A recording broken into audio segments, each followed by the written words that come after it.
Hola amigos, bienvenidos una vez más a este canal. Hoy vamos a hablar de las varas o los báculos, estos objetos que portaban algunos elegidos de los dioses en la antigüedad, semidioses o también dioses. Estos objetos que parecían mágicos, y vamos a hablar de esa diferencia entre las varas y los báculos, porque se podría pensar que tenían la misma función, pero esto varía de acuerdo al personaje y el propósito de la deidad que eligió a ese personaje. Uno de los casos más famosos es Moisés, ¿no? La vara de Moisés, también la de Aarón. Tenemos por acá en lo que son las deidades de América del Sur, en la antigüedad, como lo fue Viracocha, que es conocido como el dios de las varas. Vamos a hablar un poco de eso y la diferencia. ¿Cuál era el propósito? ¿Cuál era la utilidad de estos objetos?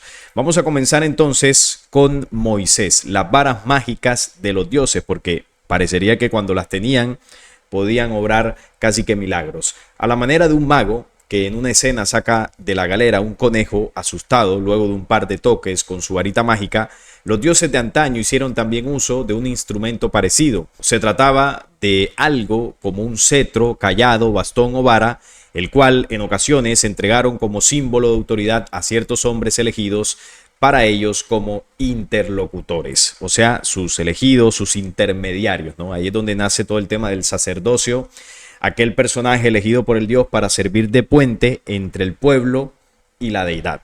Moisés fue uno de ellos, ¿no? El más famoso, por así decirlo. Sin duda, un caso emblemático es el de Moisés. Basta recordar, si no, el famoso paso del Mar Rojo protagonizado por el pueblo hebreo. Un programa que hice hace poco acá, mencionando que Moisés pudo hacer esto, ayudado por Yahvé, su deidad, y la utilización de ciencias nigrománticas. Para poder hacer eso, pues él tenía la vara en su mano, que la extendió y así logró dividir el Mar Rojo, o por lo menos eso cuenta la historia. Perseguidos por la caballería y los carros del faraón, los hijos de Israel se vieron perdidos, sin escape posible. Clamaron por sus vidas a su Dios y a Moisés diciendo: ¿acaso faltaban sepulturas en Egipto para que nos hayas traído a que muriésemos en el desierto? ¿Qué designio ha sido el tuyo en sacarnos de Egipto? A lo que Moisés respondió: no temáis, estad firmes y veréis los prodigios que ha de obrar Jehová. Pues esos egipcios que ahora estáis viendo, ya nunca jamás los volveréis a ver. Y ciertamente que Moisés no exageraba, pues los acontecimientos que sucedieron fueron la contundente prueba del tremendo poder de Yahvé. Y este sería un poder de tecnología o quizás de magia avanzada.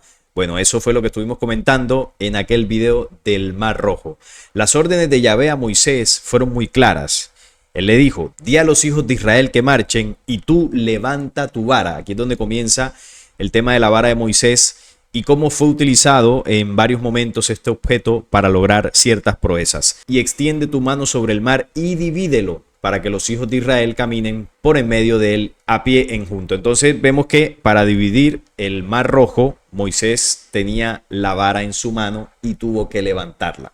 Explicábamos en ese video que esa vara o báculo, como también se puede conocer en estas ciencias ocultistas o mágicas, sirvió como una especie de canalizador de ciertas energías nigrománticas que se están moviendo en ese lugar, porque según el relato se dice que el cielo se oscureció, ¿no? Había como una penumbra, una oscuridad en esa zona y el mar se abrió en dos. Como una especie de ritual de invocación de energías nigrománticas, utilización de magia negra para poder dividir ese cuerpo de agua, poder manipularlo y ellos atravesar. Como vemos acá, Moisés tenía la vara en la mano. Entonces ocurrió lo siguiente: extendió pues Moisés la mano sobre el mar y el Señor hizo retroceder el mar por medio de un fuerte viento del este, que sopló toda la noche, con el que el mar vino a ser suelo enjunto y las aguas quedaron divididas. Los hijos de Israel pasaron en medio del mar sobre el suelo enjunto, teniendo las aguas como muro a la derecha y a la izquierda. ¿Qué poder encerrado en la vara de Moisés permitió realizar tal proeza que nos hace pensar en un campo de fuerza de ciencia ficción? Pues este báculo de Moisés lo que sirvió fue de puente como para dirigir las energías del ritual que se estaba invocando en ese lugar. Condujo las energías de invocación para influir en los elementales, en este caso el agua, y poder atravesar. Moisés era un mago oscuro. Tenía toda la ciencia cabalística, esotérica que Yahvé le había enseñado durante 40 días. Recuerden que Moisés sube al monte Sinaí y dura 40 días y 40 noches en un entrenamiento intensivo con Yahvé porque no solamente le entregó los 10 mandamientos, sino 613 leyes, y además le entregó otras ciencias nigrománticas para que él pudiera utilizar y así tener primero la autoridad sobre el pueblo, porque el pueblo, al ver que Moisés podía hacer estas proezas, lo iban a ver como un profeta, ¿no? Como un elegido, un hombre especial. Y es algo que sigue ocurriendo en la actualidad.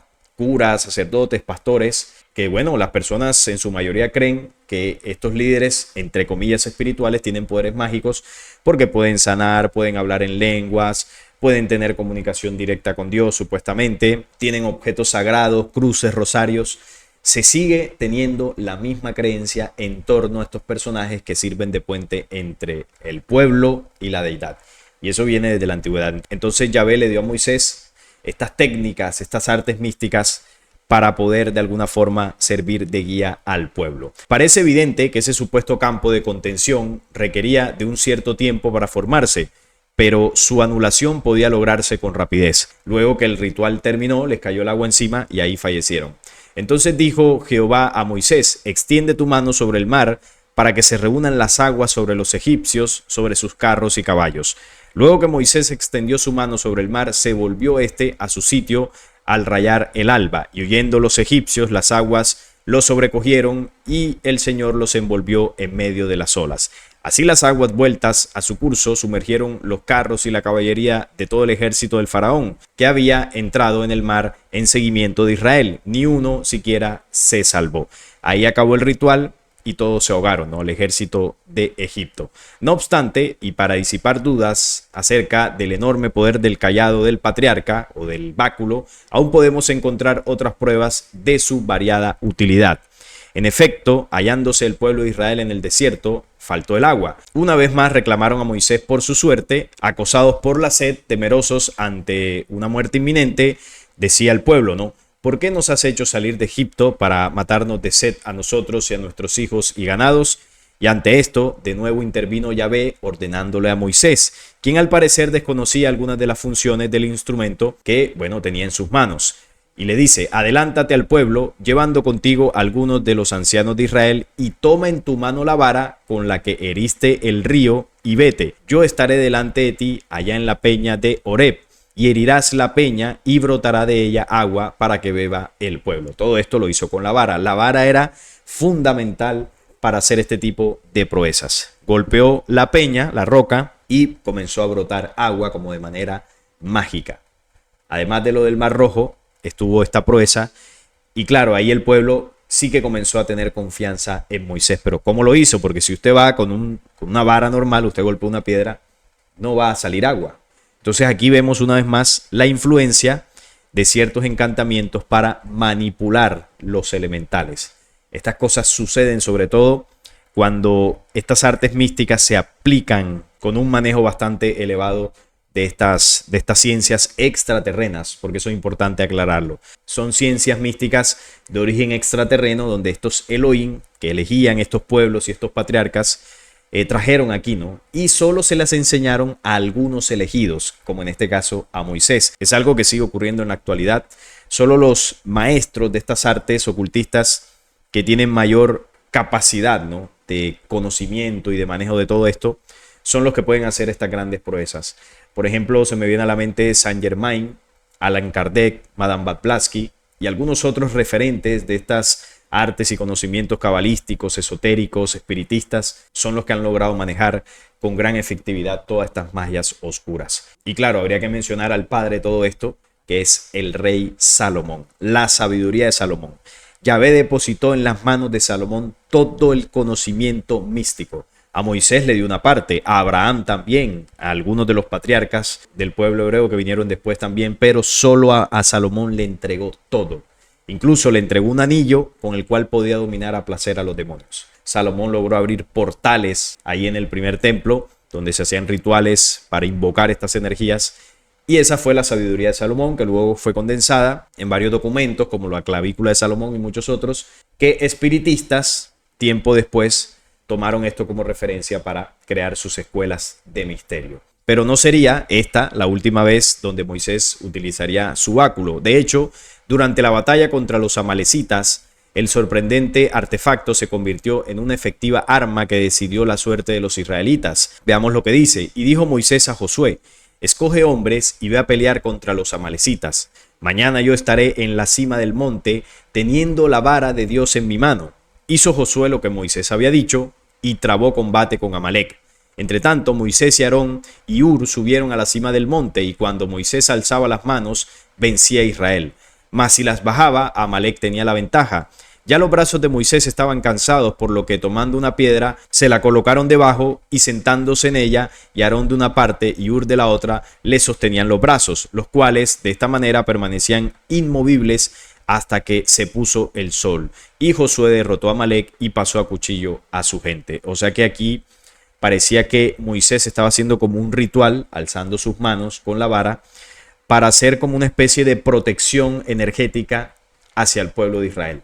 Esto es algo que se utiliza mucho en magias oscuras, dentro de círculos muy oscuros de la sociedad. Por ejemplo, a nivel del sicariato, se dice que estas personas utilizan encantamientos para protegerse, ¿no? Para cuando van y hacen sus trabajos de homicidio, pues esto los proteja y no terminen pereciendo en esos actos, ¿no? También en lo que es el ejército, dentro de los que creen estas brujerías y estas cosas, se colocan lo que se llama como amarres o protecciones con algunas pulseras, cadenas, aretes. Bueno, hay diversas cosas que supuestamente le generan como un amarre, una protección a nivel físico para que la persona no caiga en batalla. Vemos que acá, en este caso, parecería algo similar, una especie de protección que enviaba Moisés a la batalla, ¿no? Al pueblo de Israel, para que al final tuvieran ventaja. Es una protección energética donde estas entidades se mueven, influyen en el enemigo para que no sea tan contundente. Pero además de esto, hay algo más sobre la vara de Moisés. Estoy hablando sobre la vara de Moisés primero, para que entendamos luego la diferencia cuando estos objetos se utilizan de forma positiva. Porque como lo decía, tienen dos representaciones. Los báculos, por lo general, se utilizan para la magia oscura. El báculo tiene una especie como de forma retorcida, vamos a llamarlo así. De hecho, aquí en la imagen se puede ver un poco más. Esto es una representación, no quiere decir que esta haya sido la vara de Moisés o el báculo de Moisés, pero por lo general los báculos en la punta son retorcidos. Las varas suelen ser más rectas, no terminan en una punta retorcida como si fuera una culebra, sino que son diferentes y tienen otra utilidad, no para la magia negra como en el caso de Moisés. Hablando un poco más de la vara de Moisés, tenemos esto que demuestra también pues la naturaleza del tipo de magia que manejaba Moisés. En el Éxodo 4 del 1 al 5 nos dice: entonces Moisés respondió diciendo: he aquí que ellos no me creerán, ni oirán mi voz, porque dirán: no te ha aparecido Jehová. Diciéndole esto Moisés a Jehová de que estaba preocupado porque el pueblo no le iba a prestar atención. Es decir, no iban a ver en él autoridad para guiarlos. Y Jehová dijo: ¿qué es eso que tienes en tu mano? Y él respondió: una vara. Él le dijo: échala en tierra. Y él la echó en tierra y se hizo una culebra. Es decir, la vara, cuando Moisés la arrojó en el piso, se convirtió en una culebra. Entonces aquí hay un símbolo muy interesante para entender la naturaleza, ¿no?, de todo esto. El símbolo de la serpiente. La sabiduría de la serpiente antigua era la que estaba manejando Moisés. Y Moisés huía de ella. Entonces dijo Jehová a Moisés: extiende tu mano y tómala por la cola. Y él extendió su mano y la tomó. Y se volvió vara en su mano. O sea, se convirtió de una serpiente nuevamente a una vara. Y por esto creerán que se te ha aparecido Jehová, el Dios de tus padres, el Dios de Abraham, Dios de Isaac y Dios de Jacob. Esto luego hizo Moisés delante del pueblo. Hizo nuevamente esta magia de que su vara se convirtiera en una serpiente. Pasó lo mismo con la vara de Aarón, que era el hermano de Moisés. Ambos manejaban estas artes místicas. Habló Jehová a Moisés y Aarón, diciendo: si Faraón os respondiere diciendo: mostrad milagro, dirás a Aarón: toma tu vara y échala delante de Faraón, para que se haga culebra. Vinieron pues Moisés y Aarón al Faraón, e hicieron como Jehová lo había mandado. Y echó Aarón su vara delante de Faraón y de sus siervos, y se hizo culebra. Entonces llamó también Faraón sabios y hechiceros, e hicieron también lo mismo los hechiceros de Egipto con sus encantamientos. Esto demuestra que eso que hacía Moisés y Aarón era hechicería, era brujería, era magia negra. Miren lo que dice acá, que cuando el Faraón vio que Moisés y Aarón hicieron eso, el faraón llamó a sus sabios y hechiceros. Y estos, por tener también este tipo de conocimientos, porque sabemos que allá en Egipto también está el legado de los Elohim, y esa información también llegó por allá, ellos hicieron lo mismo, hicieron hechicería y con sus encantamientos convirtieron también sus varas en serpientes. Dice acá, pues echó cada uno su vara, las cuales se volvieron culebras también. Mas la vara de Aarón devoró las varas de ellos, y el corazón de Faraón se endureció y no los escuchó como Jehová lo había dicho. O sea que el encantamiento, la magia negra que tenía Moisés y Aarón, pues al parecer era superior, ya que la culebra que salió de la vara de ellos devoró a las demás culebras. Pero vamos a hablar un poco más sobre esta ciencia mística de origen extraterreno. Esta información alguna vez se las compartí por acá sobre la arqueometría, que es la ciencia del manejo energético que se hace, por ejemplo, en iglesias, en las grandes catedrales, las antiguas de por allá de Europa, las 144 grandes catedrales construidas por la logia de la escuadra y el compás, los antiguos albañiles que manejaban esta magia en la construcción. Esta arqueometría, que es la ciencia para la construcción que se utilizó en estos edificios, proviene de Sirio. La arqueometría proviene de Sirio, y Sirio, como ya lo he denunciado varias veces acá en el canal, es uno de los lugares de origen de la rebelión. Es decir, fue una ciencia que fue traída de Sirio, arqueometría, matemática, entre muchas otras, y esto fue utilizado en estas grandes estructuras con sus antenas, columnas, con sus bóvedas, con sus cúpulas, con sus vitrales. Bueno, todo esto tiene una razón de ser. Aquí vemos las naves, son 3 naves por lo general que tienen las iglesias. Naves son la forma en que están divididas, no tienen 3 partes principales, cada una tiene un significado. Las iglesias están organizadas, como vemos, parece como un cerebro, ¿no? Hay un lado izquierdo donde se coloca una fila de las sillas, hay un lado derecho igual, y aquí está la parte media donde pues no hay sillas y es parecido a lo que es el cerebro, ¿no? Hemisferio izquierdo, hemisferio derecho, y en el centro, no recuerdo cómo se llama eso científicamente, ya ustedes me lo colocarán ahí en comentarios, pero es una organización que se hace así precisamente para manipular las energías mentales, las energías de pensamiento de los fieles que llegan a las iglesias. Entonces, toda esa energía de pensamiento, de emoción, de sufrimiento, de rezo, son manejadas y conducidas por la estructura interna de la iglesia, con los arcos, las bóvedas, las cúpulas. Todo esto recoge energías y es enviada por las antenas que están en el exterior a estructuras invisibles al ojo humano, que son capaces de recolectar estas energías para alimento de las entidades que, bueno, ya sabemos que se esconden en este planeta. Esto es un tema bastante interesante, pero lo que quiero referirme hoy exactamente es a lo del báculo. Aquí vemos la imagen abajo y vemos lo que explicaba ahorita, ¿no? Los báculos son por lo general retorcidos en punta. Esto pues no lo utilizan en la iglesia de barrio, ¿no? Estamos hablando de la estructura de las grandes catedrales, donde quien oficia el ritual o la misa, pues sí que tiene la vestimenta adecuada para este tipo de ritual energético. En este caso puede ser, bueno, un sacerdote de altísimo rango, que son los que están en las catedrales. Eso no lo dirige un cura como el que lo hace en la iglesia de barrio. Aquí estamos hablando de las máximas edificaciones del ritual católico a nivel mundial, las catedrales. Entonces aquí sí que el sacerdote tiene una vestimenta especial para conducir y aprovechar esas energías. Estos báculos tienen partes de metal, partes algunos de oro y de plata, que son excelentes conductores de esta energía. Tienen algunas piedras de estas preciosas que también ayudan en esto, y en su vestimenta también tienen partes metálicas, partes de oro para absorber, atraer las energías. Como vemos acá en esta imagen que está acá, que estoy señalando, en la parte donde están los fieles, las sillas, se crea una burbuja energética, y esta burbuja energética es absorbida a donde está el lugar santísimo, ¿no? Ahí donde se dicta la misa, donde está el sacerdote. Y esto en parte es atraído por la ropa y el báculo que tiene el sacerdote.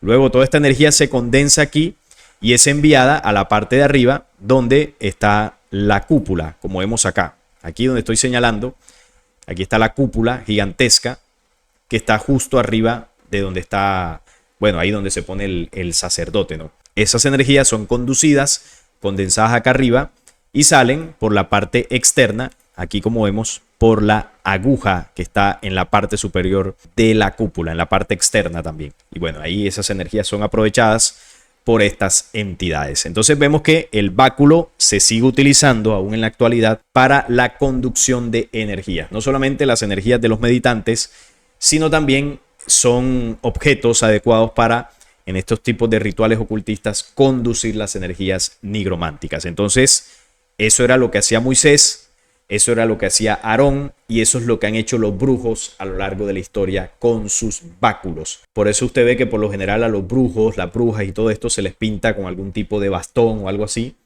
porque es necesario tener esa extensión del cuerpo, sobre todo si tiene piedras o metales, para la conducción energética. El báculo y el bastón o la vara sirve como un polo a tierra para conducir energías que están ahí en el sector. Entonces, esa es una de las grandes diferencias entre el báculo, y ahora vamos a hablar de la vara y su utilización natural, su utilización positiva. Esto ya vemos que proviene de la ciencia oculta de los Elohim que trajeron desde Sirio y muchos otros lugares, y eso fue en parte lo que Yahvé le enseñó a Moisés para, bueno, ganarse el respeto de su pueblo. Ahora, hablando un poco de la vara, uno de los personajes que, bueno, es representado con ese símbolo es Juan el Bautista. Juan el Bautista tenía una vara, y eso lo sabemos por lo que Jesús dice de él. Esto está en Mateo 11, versículo 7. Aquí Jesús les dice a los discípulos, ¿no? Mientras ellos se iban, comenzó Jesús a decir de Juan a la gente: ¿qué salisteis a ver al desierto? ¿Una caña sacudida por el viento? Porque Juan tenía una vara, o una caña, como también se conoce. ¿O qué salisteis a ver? ¿A un hombre cubierto de vestiduras delicadas? He aquí los que llevan vestiduras delicadas en las casas de los reyes están. ¿Pero qué salisteis a ver? ¿A un profeta? Sí, os digo, y más que profeta, porque este es de quien está escrito: he aquí yo envío a mi mensajero delante de tu faz, el cual preparará el camino delante de ti. Entonces, ahí Jesús estaba enseñándole a los discípulos, bueno, las características que tenía Juan en su vestimenta, ¿no? La vestimenta humilde que tenía y la caña, una vara que él portaba. Entonces, ¿por qué menciono a Juan? Porque estoy haciendo la diferencia entre la vara y el báculo. Estoy haciendo la diferencia entre los profetas del programa oscuro, de los Elohim, de los falsos dioses, y los profetas de la luz, de la fuente original. Entonces, Juan fue un profeta que preparó el camino del Cristo, y Juan denunciaba la adoración de Yahvé en el templo. Él, bueno, se la tenía dedicada a Herodes y a denunciar al rabinato dentro del templo. Por eso, bueno, le pasó al final lo que le pasó. Y si hemos leído la historia de Juan, pues en ningún momento Juan hace ningún tipo de magia con la vara. ¿Por qué? Porque la vara, en este contexto, ya no es utilizada como una herramienta, como un objeto para el manejo de energías oscuras y crear proezas mágicas. La vara, en este contexto, simboliza la altura espiritual, la talla, la medida espiritual. La vara, como vemos, es representada por lo general recta, de madera. Esta no tiene ni piedras ni metales. Es simplemente una vara pulida de madera. Y esta vara representa, como lo decía, la talla espiritual del mensajero. También sirve para conducir energías, porque al final es hecha de madera, y al contacto con la tierra también es capaz de conducir o recoger energías naturales, tanto del planeta como de los seres humanos. Entonces es un símbolo más que un objeto de invocación en el contexto de la utilización natural y original que ésta tiene. La vara representa un símbolo de autoridad, no por magia, como lo hacía Moisés, sino en este caso un símbolo de autoridad espiritual. Porque lo importante de Juan y de los demás mensajeros de la luz que portaban este símbolo no era la vara como tal, sino era el talante de espíritu que tenían y el mensaje que portaban. Eso era lo importante en ellos y lo más fuerte que poseían. La vara simplemente era el símbolo de esa autoridad. Otro de los mensajeros que fue famoso por la vara fue Viracocha, acá en lo que fue América del Sur ancestralmente. Viracocha era el dios supremo de los incas. También se conoce como Huiracocha, Huiracoca o Huiro Oacha, considerado como el dios creador. Era el padre de todos los demás dioses incas y quien formó la tierra, los cielos, el sol, la luna y todos los seres vivos. Cuando terminó su trabajo, se cree que viajó a lo largo y ancho, educando a la humanidad y trayendo las artes civilizadas antes de partir a cruzar el Pacífico hacia el oeste. para no volver a ser visto nunca. Aunque prometió volver algún día, en su ausencia a las deidades menores se les asignó el deber de velar por los intereses de la raza humana, pero aún así Viracocha siempre estaba mirando desde lejos el progreso de sus hijos. Esta imagen que vemos acá es de la Puerta del Sol en Tiahuanaco y vemos que esta es una representación de Viracocha y porta dos varas, una en la mano derecha, otra en la mano izquierda, ya que Viracocha es conocido como el dios de las varas. Por lo general se le representa así, con estos objetos, y vemos que no tienen la forma retorcida del báculo, son varas rectas como ese símbolo de la autoridad y del talante espiritual. Otro caso por acá en América Latina es Bochica. Esta historia está más en lo que es Colombia, y está la historia del salto del Tequendama. Por acá también en las culturas ancestrales se habla de un gran diluvio universal. Y Bochica, para conducir las aguas del diluvio, para que bajara la inundación, se dice que golpeó con su vara lo que hoy en día es conocido como el salto del Tequendama, que se lo voy a mostrar por acá. Este es el salto del Tequendama en Colombia, una cascada bien bonita. Entonces la leyenda cuenta de que Viracocha habría golpeado la roca por acá, generó una apertura en la roca y claro, a partir de ahí el agua comenzó a correr por esta ladera y eso disminuyó las aguas del diluvio, gracias a lo que hizo Bochica de generar esta apertura. Esto por supuesto es una leyenda, es bastante parecido a lo que hizo Moisés allá en el desierto, solo que hay una diferencia. Moisés, cuando golpea la roca, es para quitarle la sed al pueblo hebreo, y claro, eso fue algo temporal, porque ahí no quedó un riachuelo ni una cascada permanente que podamos ver hoy en día. En este caso, basados en lo que cuenta la leyenda, aquí sí quedó una cascada, que esto está, así se ve en la actualidad. Por lo tanto, vemos que no fue una acción temporal, sino fue una acción permanente que, bueno, a partir de ahí, esta cascada sustentaría la vida y la naturaleza de ese sector. Por supuesto, es una leyenda, no es que haya golpeado la roca con una vara y se creó una cascada. Eso no lo tomemos literal, porque hay una simbología detrás de todo esto. Lo que quiero decir con estos símbolos es que el efecto de la utilización de la vara de Bochica fue muy positivo, y en el caso de Moisés fue algo de magia negra para suplir una necesidad temporal en medio del desierto. Es decir, una acción trascendió en el tiempo y la otra no trascendió. Esa es la diferencia y la enseñanza que podemos sustraer de eso. Pero además de estas leyendas está Apocalipsis. Apocalipsis 11, con el tema de los dos testigos, también nos habla de una vara. Entonces me fue dada una caña semejante a una vara de medir y se me dijo: levántate y mide el templo de Dios y el altar y los que adoran en él. Entonces aquí entendemos lo que decía ahorita, ¿no? La vara, en su símbolo original, representa la medida, la altura espiritual. Como vemos acá, se le dio una caña semejante a una vara de medir. Una caña es lo mismo que portaba Juan el Bautista. Pero el patio que está fuera del templo, déjalo aparte y no lo midas, porque ha sido entregado a los gentiles y ellos hollarán la ciudad santa 42 meses, y daré a mis dos testigos que profeticen por 1260 días vestidos de silicio. Entonces aquí lo que está diciendo es que la humanidad será medida con el símbolo que representa la vara en el tiempo de los dos testigos. Por acá también dice en Apocalipsis 2, 26, 27, al que venciere y guardare mis obras hasta el fin, yo le daré autoridad sobre las naciones y las regirá con vara de hierro. Entonces miren que la autoridad está ligada al símbolo de la vara, en este caso una vara de hierro. Y serán quebrantadas como vaso de alfarero, como yo también la he recibido de mi Padre. La vara, originalmente símbolo de autoridad, símbolo de medida espiritual, no de magia negra como utilizaba Moisés y muchos otros. Por acá también dice en el 12:5, en el mismo Apocalipsis, y ella dio a luz un hijo varón que regirá con vara de hierro a todas las naciones, y su hijo fue arrebatado para Dios y para su trono. Aquí está nuevamente la autoridad de la vara, representando la altura espiritual del Hijo del Hombre, de la nueva humanidad que debería surgir hacia el futuro para regir con esa autoridad las naciones. Hoy en día, ¿quién rige las naciones? Pues el programa oscuro que controla. Nosotros los seres humanos no nos gobernamos a nosotros mismos y permitimos que nos gobiernen unos perversos. Pero en la medida que el ser humano alcance una altura espiritual distinta, un nivel de conciencia distinto, entonces tendrá la autoridad para regir con vara de hierro a sus propias naciones.